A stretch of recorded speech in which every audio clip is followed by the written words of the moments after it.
کے نام سے جو بڑا مہربان نہایت رحم کرنے والا ہے۔ کروڑوں درود و سلام حضرت محمد صلی اللہ علیہ وآلہ وسلم پر، آپ کی آل پر، تمام صحابہ کرام پر۔ قصہ نوح علیہ السلام قصص القرآن کی نہایت ایمان افروز واقعات میں سے ایک ہے، جس کی تفصیل سورہ نوح کے علاوہ سورہ اعراف، سورہ یونس، سورہ ہود، سورہ مومنون نیز دیگر صورتوں میں بھی حضرت نوح علیہ السلام کا ذکر ہے۔ سورہ نوح 28 آیت پر مشتمل ہے۔ یہ اسلام کی ابتدائی دور میں نازل ہونے والی صورتوں میں شامل ہے۔ یہ اس دور میں نازل ہوئی کفار مکہ کی مخالفت شدت اختیار کر چکی تھی۔ مسلمانوں پر ظلم و ستم کے پہاڑ توڑے جا رہے تھے، چنانچہ اللہ تعالیٰ نے اس صورت مبارک کو نازل فرما کر ایک طرح سے کفار مکہ کو متبنہ فرمایا کہ اگر وہ راہ راست پر نہ آئے تو ان کا انجام بھی وہی ہو سکتا ہے جو قوم نوح کا ہوا تھا۔ اللہ تعالیٰ نے قوم نوح کو ان کی نافرمانیوں کے سبب طوفان نوح کے ذریعے غرق کر دیا تھا۔ کوئی جاندار شے باقی نہیں بچی تھی۔ کشتی میں موجودہ افراد اور جانوروں کے سوا ہر چیز نیست و نابود ہو چکی تھی۔ پھر اللہ تعالیٰ کے حکم سے آسمان تھم گیا اور پانی خشک ہو گیا۔ پھر اللہ تعالیٰ نے حکم دیا، اے نوح، ہماری طرف سے سلام اور برکتوں کے ساتھ جو تم پر اور تمہارے ساتھ کی جماعت پر نازل کی گئی ہے، اتر آؤ۔ چنانچہ حضرت نوح علیہ السلام نے ایک نئی بستی بنا کر دنیا کو از سر نو تعمیر کیا۔ اس لیے آپ علیہ السلام کو آدم ثانی بھی کہا جاتا ہے۔ اہل زمین پر شیطان کا راج تھا۔ اللہ تعالیٰ سے مانگی ہوئی مہلت سے فائدہ اٹھاتے ہوئے ابلیس نے پوری قوم کو کفر و شرک میں مبتلا کر دیا تھا۔ گھر گھر بت تھے۔ 5 بتوں کو اپنا معبود تصرف کر لیا گیا تھا۔ انہی 5 بتوں کو انہوں نے مشکل کشا، حاجت روا ٹھہرا رکھا تھا۔ قرآن کریم میں ان بتوں کے نام ودا، سوعہ، یغوث، یعوق اور نصر بتائے گئے ہیں۔ لوگ انبیاء سابقین اور یعنی ابو البشر حضرت آدم علیہ السلام، حضرت شیث علیہ السلام اور حضرت ادریس علیہ السلام کی تعلیمات کو ایک سرے سے بھلا چکے تھے۔ حضرت ادریس علیہ السلام نے تو ان کی بڑھتی ہوئی کافرانہ حرکتوں کے سبب ان سے جہاد بھی کیا تھا، جس کا وقتی طور پر تو فائدہ ہوا اور لوگ واپس دین حق کی جانب پلٹے بھی، لیکن اب تو حضرت ادریس علیہ السلام بھی وفات پا چکے تھے۔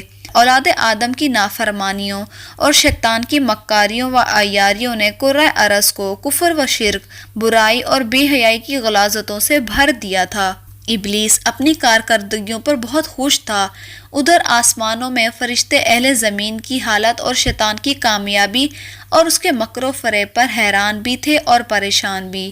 ان کی نگاہ بار بار بیت المعمور کی جانب اڑتی اور وہ منتظر تھے کہ اللہ تعالیٰ کب ان کی تباہی اور بربادی کا حکم نازل فرمائے گا، لیکن اللہ کے فیصلے تو بڑی حکمت والے ہوتے ہیں۔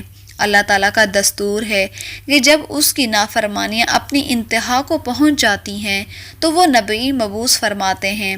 اگر قوم نبی کی باتوں کو نہیں مانے گا تب قہر الہی نازل ہوتا ہے۔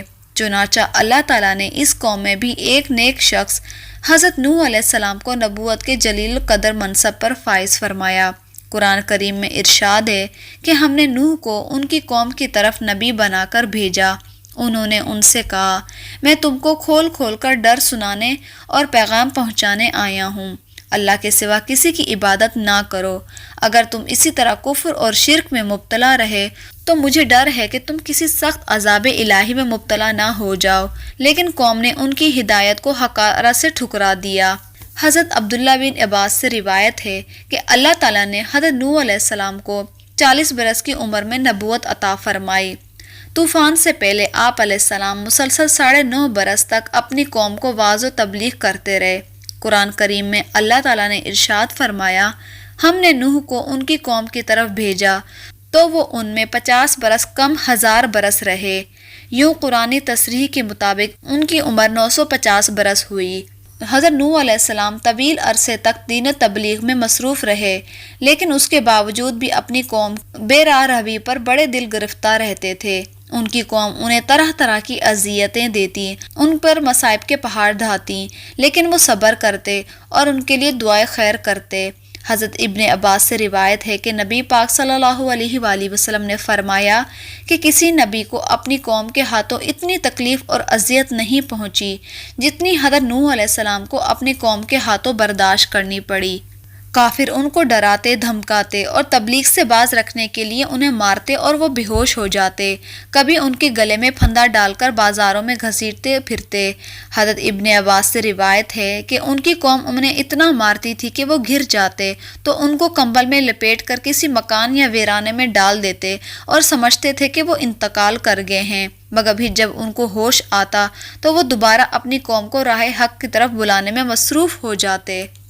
حضرت نوح علیہ السلام کی تبلیغ جدوجہد 950 سال تک جاری رہی۔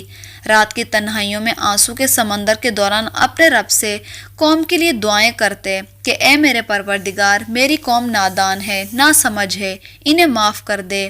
نیز اس دوران اپنی قوم کو ہر ممکن طریقے سے سمجھاتے بھی رہتے، کبھی عذاب الہی سے ڈراتے، کبھی دوزخ کی سختیوں اور کبھی جنت کے نعمتوں کا ذکر فرماتے، لیکن قوم ان کا مذاق اڑاتی، ان پہ باتیں کرستی، گویا کہ وہ کانوں سے بہرے اور آنکھوں سے اندھے ہو چکے تھے۔ اس طویل جدوجہد کے نتیجے میں صرف 80 لوگ ہی ایمان لائے۔ حضرت نوح علیہ السلام اپنی قوم کی بدحالی پر بہت غمگین رہتے تھے، لیکن امید کا دامن نہ چھوڑتے۔ مگر کب تک؟ آخر کار طویل اور سخت ترین کاوشوں کے بعد بھی وہ لمحہ بھی آ گیا جب آپ قوم سے مایوس ہو کر اپنے رب کے سامنے اپنی معذورات پیش کرنے پر مجبور ہو گئے۔ اللہ تعالیٰ کا قرآن پاک میں ارشاد ہے کہ نوح نے اللہ سے عرض کیا، اے میرے پروردگار، میں اپنی قوم کو دن رات بلاتا رہا لیکن وہ میرے بلانے سے اور زیادہ دور بھاگتے رہے۔